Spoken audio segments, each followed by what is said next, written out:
Now, we were talking about how, before, about how usually when black people see other black people running, the first thought isn't necessarily, oh, let me go join in and get my exercise. It's like, where they running to and why. Exactly. They'd be like, what y'all running?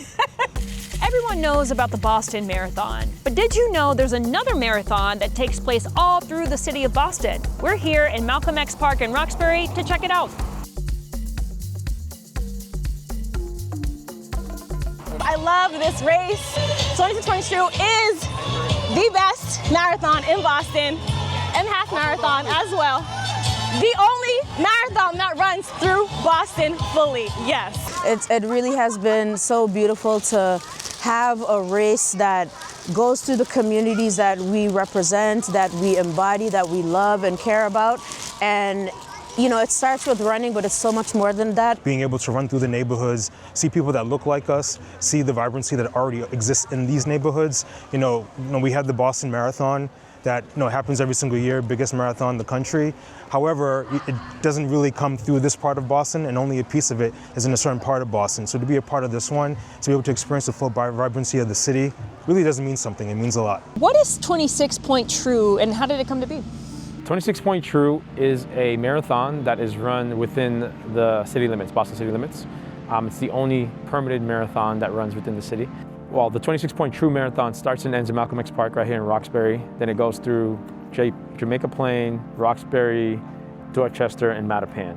So we wanted to make sure that we were showing folks the entire city of Boston because the Boston Marathon doesn't run through the city. It's a noble intention, but the race does have to clear a few hurdles. One of the challenges that comes up with trying to plan a marathon within the city limits is basically like finding spaces for us to run. The current route that we have right now is not the first iteration of it.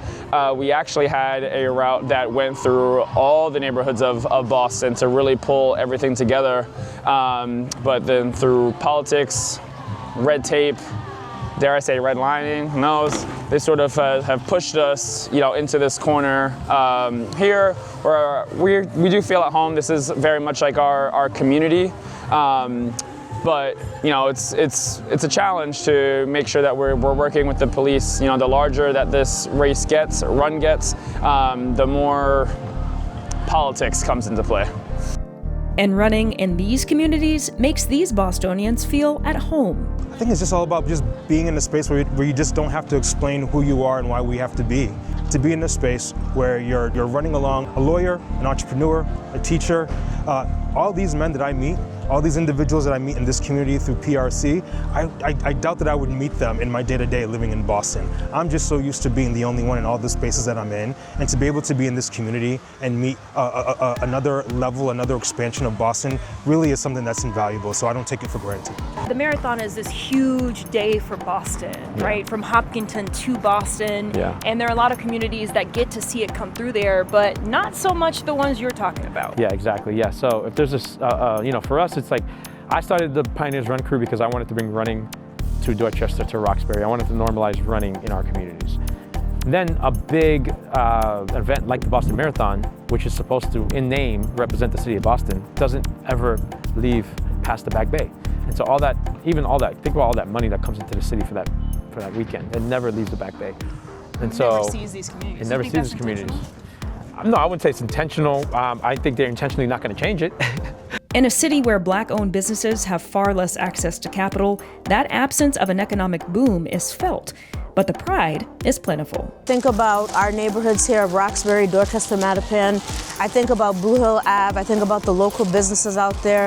I think about the diversity. So much diversity on Blue Hill Ave, and so to run on Blue Hill Ave, to run by the zoo where I've spent many a time as a kid, as a bigger kid in my big age of 35, it really has been so beautiful to have a race that goes through the communities that we represent, that we embody, that we love and care about. And these runners are still sure to take up space at the Boston Marathon, even when it may seem like they're not welcome. I do want to ask you, because I know in recent years there's been some tension at the marathon with Black presence there, right? And with the Boston police interacting with Black spectators and stuff like that. But there's also there's a whole post-up that happens with the Black community at the marathon. I know that you're a part of this. So why is it important that even as races like 26 Point True grow, to still have a presence at the marathon itself? So it was actually the Newton police. Okay. And the reason we were in Newton is because the marathon doesn't run through our city. So we had to go find somewhere to cheer. Now we've moved it just outside of Newton into Chestnut Hill, Boston area. But the importance of having, because regardless of what we care or think, like, people are going to run the Boston Marathon, which is fine. It's a world major. You need it to get your 6-star major. And so there are going to be Black people who run it. And so imagine if you came into a city and you're coming to run, and like every neighborhood you run through is just all white people. And finally you get to a location where it's like just massive Black people cheering you on. So for that, it's exciting for someone who's accomplished such a big feat to have that support. And so we're always going to show up. And part of the challenge of this sport as it grows, they want us to be like show up, but they don't want us to show up as ourselves, right? And so that was the challenge we had. It was just we were just cheering too loud, as Black folks do, as we always do. We were swag surfing, just bringing the vibes. There's an active lawsuit right now. Our sister organization, the Trailblazers, against the BAA and the town of Newton, because we were treated differently. If there were two groups, there was a group in Natick that was like had balloon arches, giving out beer. That was fine. But as soon as we get out there swag surfing, we got a problem with it. And so we're gonna show that one group was treated different than the other, and that shouldn't have happened. Despite these tensions, 26 Point True still believes visibility in all running spaces is necessary to shift the narrative around Black folks and running. I'm tired of hearing, what are we running from? We're just running just to enjoy the sport, just to have fun, just to meet people. So I'm so grateful for this run crew. I've met so many people along the way, and it's been indescribable. I can't.